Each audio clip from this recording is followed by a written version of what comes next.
So the promise that we're looking at, again, I start this way every time. The promise we're looking at is in the book of Isaiah. And the promise that God makes to mankind is that He is God. He calls Himself Yahweh, the Lord, in all capital letters in the Old Testament Bible, in the Hebrew. And He says, I alone am God. I'm the Creator God. I'm the authority. I'm supreme. I'm the only God there's ever been, and I know of no other. I know all things, and I know there's no other God. And immediately Satan counters Yahweh's promise by saying there isn't just one God, there are multiple gods. Let me introduce you to this pantheon of false gods, endless gods even to worship that Satan has devised. So we're in the book of Daniel now, looking at that promise that there's only one God, and looking at Satan and all these nations trying to get Israel to turn away from the worship of Yahweh and to worship false gods. That's what we see here in Babylon. So we're in the land of Babylon, again looking at Satan's Babylonian counterfeit gods versus Yahweh, the one true God. He's not a false God, He's a true God. He's not multiple gods, He's one God. Last time we finished chapter 2. Remember in chapter 2, the Babylonian king Nebuchadnezzar, he had a dream. And he demanded, after he woke up from his dream, he demanded his sorcerers, his conjurers, his magicians. He demanded all the religious types that should have had these special knowledge abilities. He demanded that they not only tell him what his dream was, but that they interpret it for him, tell him what it meant. And of course, no one was able to do that. There is a religious sect in Babylon. I just don't want you to lose sight of the fact that the people that Nebuchadnezzar called in are the leaders of the false god worship in Babylon. The conjurers, the sorcerers, the magicians, all these people aren't magic people, they're satanic people. They're demonic people. In the same way that if I talk to you about tarot cards or crystal balls or palm reading, we know that that's not a way that in the Scripture God leads us and tells us what His will is. He doesn't use those things. You don't find that anywhere in the Bible. And you could say, oh, that's just witchcraft, but I would go a step further and say, no, that's satanic idolatry. It's Satanism. If it's not in the Bible, it's Satanism. I hate to be so frank, but really I don't. If you can't find it in the pages of this book, it's made up, it's a counterfeit, it's not what God intended, and it's from the devil. Those are the only two people that have the authority to push these ideas on us. Yahweh, the one true God, and the fallen angel, Satan. And so if it's not biblical, it's satanic. So this sect of people that were unable to explain Nebuchadnezzar's dream are Satanists. I don't care if that's not what they're called in the book. That's what they are. They are following satanic false gods, satanic false systems to understand the future, satanic false systems to read the stars, and all of those things. They're all from Satan. They're all a counterfeit. They're all to take your focus off of the worship of God. They're religious. They're religious. These are religions that they are in charge of, and that's who the king went to. They were useless to interpret his dream, though, as we saw. And in comes Daniel, Yahweh's man for the job. Daniel enters the picture at this point to tell the king not only what his dream was, but the interpretation of the dream. And not only to give the interpretation of the dream, but one of the results of it is to save his own life. Remember, the king had said, because no one can tell me my dream and the interpretation, I want all the wise men, the conjurers, the sorcerers, I want all that sect of religious people in Babylon, I want them all killed. Daniel and his 3 friends included. So by Daniel and his friends praying to the Lord, they saved their own lives. Look what it says when Daniel enters into the palace and sees King Nebuchadnezzar. This is what he says. However, your men are useless. However, there is a God in heaven, not the false gods that your men go to, but there is a God in heaven who reveals mysteries. Let me introduce you, Nebuchadnezzar, to the one true God, Yahweh, the God of Israel. He has made known to King Nebuchadnezzar what will take place in the latter days. This was your dream and the visions in your mind while on your bed. So Daniel gives Nebuchadnezzar the dream interpretation. Remember the statue. And this is how King Nebuchadnezzar responds. Now, I had to tell you this part of the story to get into chapter 3. Look at how King Nebuchadnezzar responds. The king fell on his face and he did homage to Daniel. He paid homage to him. He respected him. He fell before him. He's not worshiping him as a god, but he's respecting and seeing that Daniel has an ability that he doesn't, or neither do any of his wise people. So he pays homage. He did homage to Daniel. That's an important word, because in a minute, in chapter 3, Nebuchadnezzar is going to demand that everyone fall down on their knees and worship his image that he's created. And the word worship is the same word we see here, did homage. So I don't know whether he wanted people to fall down and worship the image as a god, or whether he wanted them to pay homage to him, to the image, the way he did to Daniel. The word can mean worship for certain. It's interpreted worship like 8 times in Daniel chapter 3. But it's not the same word, guys. It's not the same word that you read in Exodus, in the law, where it says, worship the Lord your God only. That's a different word. That's not the word used in Daniel for did homage or worship. But this is what the king Nebuchadnezzar did after Daniel tells his dream. He did homage to Daniel. He gave orders to present him an offering and fragrant incense. So he lifted up Daniel in the eyes of the people, and he gave him gifts. The king answered Daniel, and this is what he had to say about Yahweh, this great God of Daniel. He said, surely your God is a God of gods and a Lord of kings and a revealer of mysteries, since you've been able to reveal this mystery. What did he not say about Daniel's God? What did Nebuchadnezzar not do? Surely your God, Daniel, what is he doing by calling Yahweh your God? What's he not doing? He's not accepting Daniel's God as his own God. All he's doing here, make no mistake, he doesn't fall on his knees. He doesn't begin to worship Yahweh. He doesn't turn away from Marduk and all the false gods, all the satanic false gods of Babylon. All he says is, gee whiz, your God's pretty sharp. It's all he says. And it will cost him. Through the book of Daniel, over and over, it will cost Nebuchadnezzar. He had an opportunity right here to fall down on his knees and recognize Yahweh the way Daniel had presented him. Your gods are nothing. They can't tell your dream, but there's a God in heaven, the God of Israel, who can tell your dream. Nebuchadnezzar had a chance to worship God. I want you to see all the grace, all the opportunities in the book of Daniel that God gives Nebuchadnezzar to believe in him. But he won't. He hasn't yet. All he says is, your God Yahweh sure is a mighty strong God. He's a good God. He's a Lord of kings and a revealer of mysteries, but he's not my God. I serve my own gods, and they are not your God Yahweh. So the king's dream, remember what his dream was. It was about the future Gentile domination of the world. Israel. Daniel wanted to know, Lord, what is next for Israel? We were disobedient. You said because of our disobedience, you promised that you would kick us out of the land. You would destroy Jerusalem, destroy the temple, and you told us in the book of Jeremiah that period of time would be 70 years. The 70 years is almost up. What's next? Is Israel going back into the land? Are we going to have the Davidic throne? We still have a king. We still have a Davidic line here in Babylon. Are we going to set a king back on the throne? Is the high priesthood going to continue? Are we going to rebuild the temple? What is going to happen with Israel in the future? Because the promise you made of 70 years is almost up. That's what we're dealing with here. And so God comes to Daniel, interestingly, through Nebuchadnezzar, and he has Nebuchadnezzar have this dream. And the fact is that Gentiles will rule over Israel until the God of gods and Lord of lords and King of kings comes to earth, Jesus, to offer the kingdom to Israel.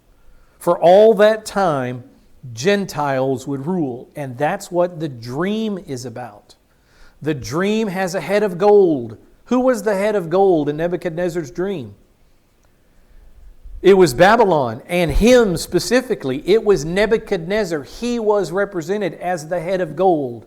And then you had the silver, the Medo-Persian Empire, and then you have the Greek Empire, then you have the Roman Empire, and in the Roman Empire, Jesus would come to earth, the King of Kings. And instead of Israel accepting their king, they rejected their king, and now it's been 2,000 more years, and the Gentiles continue to dominate Israel. Just because Israel is in the land since 1948 does not mean Israel is dominant over anyone. Israel remains in unbelief. They've not believed in a triune God, Father, Son, and Holy Spirit. They've not believed that the Son became Jesus Christ the Messiah. They've not believed these things as a people. They are in unbelief, and the Gentiles still lord authority over Israel. And Nebuchadnezzar had a chance to worship the one true God, but he didn't. Hold on to that fact. The dream had a head of gold, and Daniel said that that was Nebuchadnezzar. The head of gold was Nebuchadnezzar. So now, having said that, we move into chapter 3. Daniel chapter 3. We see another fight between Babylonian satanic false gods and the only God there's ever been, your Creator and mine, Yahweh, the God of Abraham, Isaac, and Jacob. The fight continues. And here's the fight. I want you to notice again in this story all the great love that Yahweh shows Nebuchadnezzar. He shows mankind great love. He shows Nebuchadnezzar great love. Grace gift after grace gift. Chance after chance after chance. He gives Nebuchadnezzar to believe in him and his saving power. He gives all of the Babylonians that authority, or that gift of presenting them with himself. Look at what it says in Daniel chapter 3 verse 1. Nebuchadnezzar the king made an image of gold. Why would he do that? Nebuchadnezzar made an image of gold, a statue, the height of which was 60 cubits. Now that's 90 feet. That's the equivalent of an 8-story tall building. I don't think there's a building in Lake Jackson that's 8 stories tall. You got to go closer to Houston to find 8 stories. 8-story tall building, 90 feet. That's what he built. Probably had a base, a square base underneath it, and then some sort of image, probably of a man, probably of himself. I say probably because the Bible doesn't tell us exactly what the image was, but the man has just had a dream of a golden man, and who was the head of gold? He was. It seems to me that he would have made an image of a golden man because he was the head of gold, and he made it. Nebuchadnezzar the king made an image of gold, the height of which was 60 cubits, its width was 6 cubits. He set it up on the plain of Dura in the province of Babylon. This word Dura is a word that means any area that's like enclosed by mountains. It's like a plain that's got raised hills or mountains all around it, like Mount Sinai area. He sets up this image so that you could see it from miles around. It must have been quite the thing that he set up in Babylon. About 6 miles south, I think it's southwest of Babylon. I forget the direction, but I think it was 6 miles southwest of Babylon. You know, archaeologists are always digging in the Holy Land or places where biblical things occurred. And many years ago, they found about 6 miles outside of Babylon in a plain, they found the remnant of a very large square foundation that is most likely, I mean, why wouldn't it be, the foundation that he put this statue on. It was in the province of Babylon. So he has built this golden image. You ask why? I think it's because he was the head of gold. Look what we just read in Daniel 2:37. You, O king, are the King of kings, to whom the God of heaven has given the kingdom. I mean, look at everything God is telling Nebuchadnezzar through Daniel. He's the King of kings. He's the mightiest king on earth right now, to whom God, Yahweh, the God of heaven, has given the kingdom. He has gifted you, Nebuchadnezzar, with this kingdom. He's given you the power of the kingdom, the strength and the glory of the kingdom. Look at all He's given you.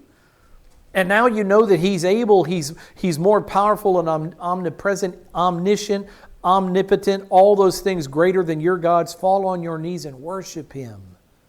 But he won't, not yet. Wherever the sons of men dwell, or the beasts of the field, or the birds of the sky, God, Yahweh, has given them into your hand, and He has caused you to rule over them. You are the head of gold. And after this, his head exploded with ego, and he takes a head of gold and makes it an entire statue, 90 feet tall, of gold. I think it was an image of himself. I don't know why it wouldn't be. That's my own thought. Nebuchadnezzar responded to his role in human history, this great king of kings and all of these things. He responded to his role in human history in the wrong way. Again, instead of falling down and worshiping Yahweh, who Daniel has just introduced him to, instead of that, what does he build? What do you call a 90-foot tall statue that you expect people to fall down and worship? What do you call that? Sometimes they're little bitty, carved out of gold. Sometimes they're little bitty, carved out of wood. Sometimes they're tall and in the form of a woman, carved out of a tree. What do you call them? Idols. It's an idol. It's yet another idol that he wants the nation to bow down before. So again, instead of recognizing Yahweh's authority as the Creator, the only God, he sought to elevate himself to a position of being worshipped, possibly worshipped as a god through this image. 90-foot tall image. Why would he make an image anyway? I think, and a lot of people I read think that it was designed to unify the kingdom, to bring the kingdom together, to be the center of worship, right? A way you unify a people is to get them worshiping all the same thing. Well, why not worship me? That works for him, right? Who wouldn't want that? Well, I don't want any part of that. And you probably don't either. But a man like Nebuchadnezzar wanted people to worship him. His ego was such that he got a rush from that. So if I can unify the kingdom by having one thing we worship, I'll set it up in Dura in the plains outside of Babylon, and you can come and worship this thing there. Babylonian Empire unification, I think, is what's going on. In Daniel chapter 3, verse 4 and 5, so he makes the statue. So what? What's it for? In chapter 3, verse 4, it says, then the herald loudly proclaimed. He gathers all these people, the leaders of the kingdom. The leaders included military men, civil leaders, judges. He gathers all his top brass from all levels of government. He brings them together in the plain at this Dura place. He shows them this image, and he has a command. And this is the command. His herald loudly proclaimed, to you the command is given, O peoples, nations, and men of every language, that at the moment you hear the sound of the horn, flute, lyre, triton, psaltery, bagpipe, and all kinds of music, whenever you hear these kinds of music, you are to fall down and worship.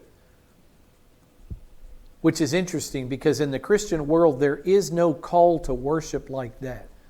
But if you have a religion that's built upon idolatry, isn't it interesting that in the Muslim world that they have these what are they called? I wanted to call them ziggurat. What are they called?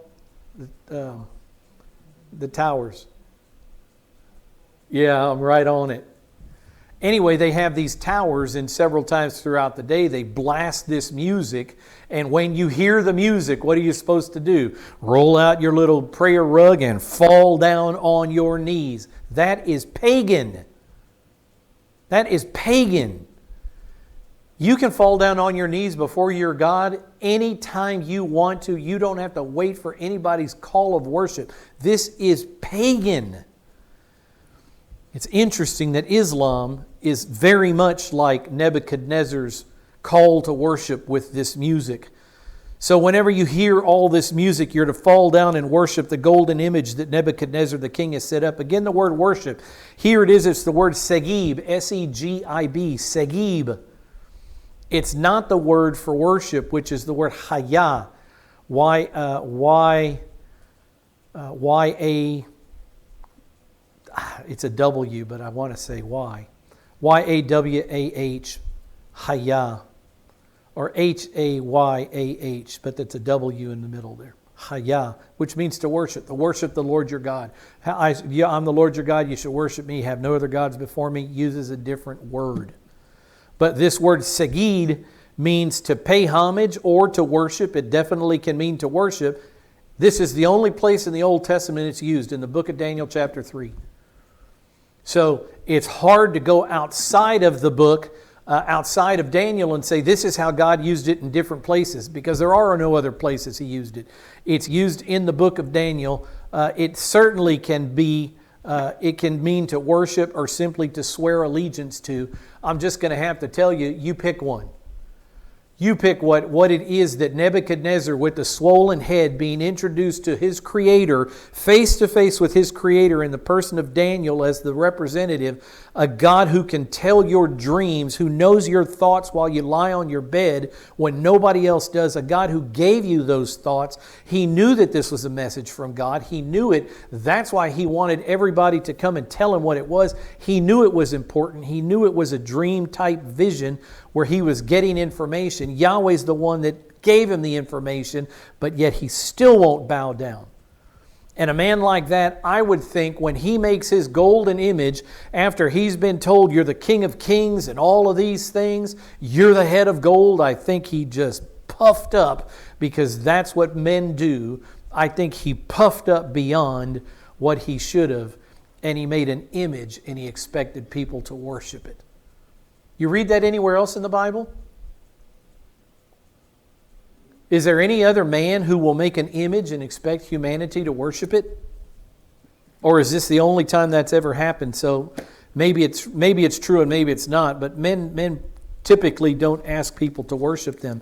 Is there any other place in the Bible that you know of where a man makes an image of himself and expects people to worship it?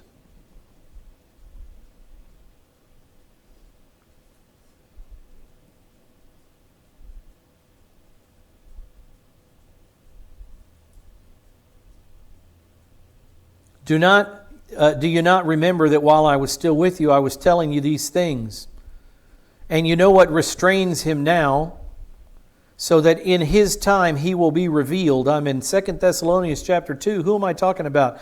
The one that's called the man of lawlessness, the son of destruction, who opposes and exalts himself above every so-called God or object of worship, so that he takes his seat in the temple of God, displaying himself as being God. Who is that? It's the Antichrist. It's the Antichrist. Daniel talks a lot about the beast, the Antichrist. Daniel chapter 8, Daniel chapter 12, in different places. The Antichrist will do exactly what Nebuchadnezzar does. You read it again in the book of Revelation. If I could find it quickly, I'd go to it. But you read it again in the book of Revelation, where you see this beast, this statue that he builds, actually seems as if it comes to life and speaks, because the false prophet gives it power. And you say, my goodness, are these things real? Could these things happen? Is a man going to make an image that comes to life? Well, yes, he is.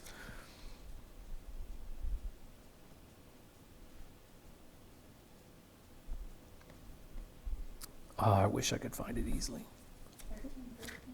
I think it's in 13, but it was also given to him.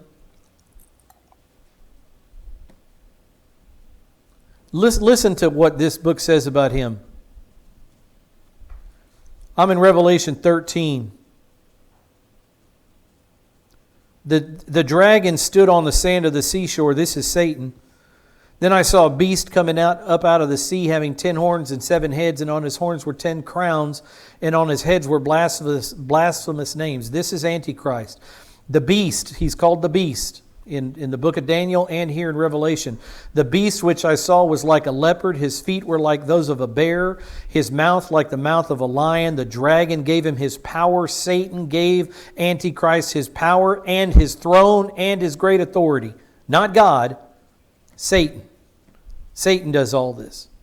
I saw one of his heads, Antichrist's heads, as if it had been slain, and his fatal wound was healed. So he had a wound in battle, he was killed, and he was resurrected from the dead. Know anybody else that's been killed and resurrected from the dead? Did the world stop to worship him or not? Did the world in droves, when Jesus Christ came back to life, did the world by the millions fall down to worship Jesus Christ? Answer? No. What about this Antichrist, though? They worshiped, and his fatal wound was healed, so he's come back to life, and the whole earth was amazed and followed after the beast. They didn't do that for Jesus, but they'll do that for Antichrist. They worshiped the dragon Satan because he gave his authority to the Antichrist, and they worshiped the Antichrist, saying, "Who is like the beast? Who is able to wage war with him?" There was given to him a mouth speaking arrogant words and blasphemies, and authority to act. For 42 months was given to him. He opened his mouth in blasphemies against God, to blaspheme God's name and God's tabernacle, that is, those who dwell in heaven. It was also given to him to make war with the saints and to overcome the saints, the believers in the tribulation, those that come to faith in Jesus Christ. There will be many, many, many. It was also given to the Antichrist to make war with the believers, to overcome them, and authority over every tribe and people and tongue and nation was given to him. He will rule the world. All who dwell on the earth will worship him, everyone whose name has not been written from the foundation of the world in the book of life of the Lamb who's been slain.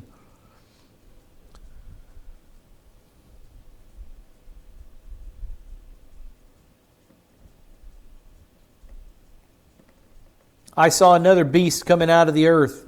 He had 2 horns like the lamb, and he spoke as a dragon. This is the false prophet.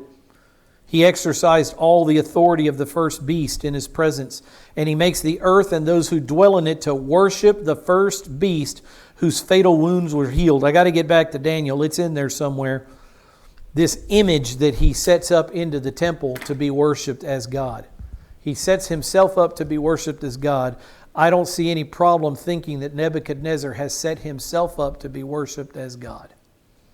It will happen again. It's happened before. I think it's happening right here. So Nebuchadnezzar creates this image to unify his area, his Babylonian kingdom, and all these high brass, the military chiefs, the officials, the judges, the satraps, all these people come together. They're given this command: when you hear the music, everybody in my kingdom will bow down and worship this image. Either pay homage to it, swear allegiance to it, or worship it as God. And the lengths that Yahweh will go to put this man in his place, I believe he is demanding worship as God. What if I don't want to do it? What if I hear the music and I say, I'm not worshiping anything except my God? Whoever does not fall down and worship shall immediately be cast in the midst of a furnace of blazing fire. The fiery furnace. Here it is. If you won't bow down, you will die. Therefore, Daniel 3:7, at that time when all the peoples heard the sound. So how does it go? Everybody goes home. All the people that he's gathered there, they go home. And here's the practice of it. In the Babylonian Empire, it begins. Therefore, at that time, when all the peoples heard the sound of the horn, the flute, the lyre, the trigon, the psaltery, the bagpipe, and all kinds of music, when they heard the crowd, the call to worship, as it were, all the peoples, all the nations, and men of every language fell down and worshiped the golden image that Nebuchadnezzar the king had set up. Except for some. The next verse says, for this reason, at that time, certain Chaldeans, a part of the Babylonian Empire, certain Chaldeans came forward and brought charges against the Jews. Now let me ask you, we always think about the Jews as being this obstinate, stiff-necked, stubborn, disobedient people, right? For the most part, that's what they're presented as in the Scriptures. They just always seem to get that, to earn that rap. Not to get it, but to earn it. But who's in Babylon? The Jews that are in Babylon, who's there? Do you know the word remnant? Remnant. The people that went to Babylon were a small group of people that God had kept alive to the end. Remember when Babylon, when they finally came and laid siege to Jerusalem, it took, I think, 3 years to finally conquer Jerusalem there at the end, and they had cut everything off going into Jerusalem. So that, I know this is crazy to say, but there was so little food in the city of Jerusalem that women were killing their infant children to eat. Women were eating their afterbirth and fighting over it. That's the kind of event that took place in Jerusalem. Many, many, many of the Jews were killed by God, by sword, by pestilence, by famine. Remember, he tells them that in the book of Ezekiel. By sword, by pestilence, by famine. Those that remain, they'll get you by the sword. If the famine doesn't get you, the sword will get you. If the sword doesn't get you, the pestilence will get you. But not everybody. Who does he protect? The remnant is left. The obedient remnant that Daniel and Hananiah and Azariah and Mishael are part of. And you've got this remnant that has been taken out of Jerusalem. I'm not saying every one of them was pure, but I would think the bulk of those that went to Babylon, a good portion of them were remnant and were obedient Jews. I say that because if everybody in the kingdom, listen, Israel has disobeyed God at every turn. So if Nebuchadnezzar now says, hey, when you hear the music, bow down, fall down on your knees and worship my idol, most Jews would say, okay. I mean, I'm not going to die over this. I got plenty of idols in my house. You want me to worship another one? That's fine. Most Jews that you read about in the Old Testament would have fallen down and bowed before him like they bowed before Baal and Ashtaroth and all Milcom and Molech and Dagon and all the rest of the false gods they adopted. But not these Jews. These Jews that were in Babylon, I'm presenting to you, are the remnant. And so while all the peoples and the nations and the men of every language fell down and worshiped the image, the Jews that were there, the remnant that were there, held on to the Mosaic law, held on to worship of Yahweh, and said, we won't do it. We're not going to kneel. Among them were the three boys, Hananiah, Azariah, and Mishael. These Chaldeans came forward to Nebuchadnezzar and they brought the news to them against these Jews because the Jews wouldn't bow. These are different Jews than the Jews that God destroyed by the sword, the famine, and the pestilence in Jerusalem. The Mosaic Law. In Exodus chapter 20, why would you not bow down to this image? What is keeping you from bowing down to this image and saving your life? Because I said, I'm the king Nebuchadnezzar, and I said, if you won't bow down, I'll throw you into a fiery furnace. Who would do that? These Jews. This is what they were going off of. God spoke these words. These are the 10 Commandments. This is Mount Sinai. I am Yahweh your God, who brought you out of the land of Egypt, out of the house of slavery. You shall have no other gods before me. I don't care what it costs you. If it costs you your life, so be it. Come and be with me in heaven forever. Don't worry about that. Who's worried about your life on earth? If that's the cost, if that's what I ask you to do, wonderful. You just get to me sooner. But you will have no other gods before me. Not only that, but you shall not make for yourself an idol. What did I tell you that 90-foot tall statue was? It's an idol. It's a false god idol. You shall not make for yourself an idol or any likeness of what is in heaven above, or on the earth beneath, or in the water under the earth. Don't try to make something that looks like me because you've never seen me. If I wanted you to see me, I'd show myself to you. You've never seen me, so don't make an image and say, this is Yahweh. No, it's not. You've never seen me. Do not worship me through idols. Don't make an image of anything that's on the earth, like this statue of a man, or anything that's beneath the water. You shall not worship them or serve them. I, the Lord your God, am a jealous God. So what are they told to do? The Jews fall down and worship the image. What do these particular Jews refuse to do no matter what? I'm not falling down before anything. You want to throw me in a fiery furnace? God will save me. He'll either save me in the furnace and it won't kill me, or the fire will kill me. I'm well aware that the fire should kill me, and if it does, I'll see God today. But I will not bow down before your image. No way, no how. Those are the Jews in Babylon. It's a great group of people. There's Zerubbabel and the people they're alive now, ready to go back into the land. They're alive and ready. One more verse and we close. These people that came, the Chaldeans, to King Nebuchadnezzar, this is what they say. They say, there are certain Jews whom you have appointed over the administration of the province of Babylon. Remember, after they told the dream, he elevated Daniel to second in charge, and Daniel asked for his friends, and he elevated the friends too. So Daniel and the three boys are all in high administrative positions in Babylon. But they're Jews.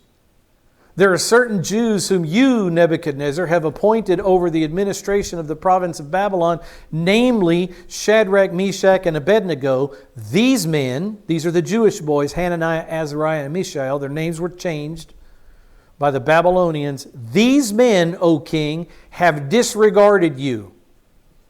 They have disobeyed you. But who are they obeying? They're obeying Yahweh. They have disregarded you. They do not serve your gods or worship. See, this is about false gods. They do not serve your gods or worship the golden image which you have set up. And that leads us right into next week. Who, or what I should say, is Nebuchadnezzar's response to this going to be? There are certain Jews who are not only Jews in your kingdom, but Jews who you have elevated to authority. If anybody follows your rules, the authority should follow your rules so that everybody under them knows to follow your rules. Your rulers aren't following the rules, and if you let them get away with this, all the people are going to stir. You'll lose control of your empire. That's what's at stake here. These Jews who you have given authority do not serve your gods. You can put a period there. The golden image, just one of the many gods. But they're not serving your gods. Instead, they're serving Yahweh. And Nebuchadnezzar should have remembered the dream. He should have remembered Daniel. He should have remembered the uselessness of all his conjurers and magicians and all of the wise men of Babylon. And he should have realized, I am in error. I should be worshiping that God, the God of gods, the King, the Lord over kings. I should be worshiping that God alone. See, God gives him another chance. But instead, he takes these three boys, as we'll see next time, and throws them into that fiery furnace. It's a cliffhanger, friends, like the old Batman shows. Show up next week, same bat time, same bat channel, and we'll finish the story. Let's close in prayer.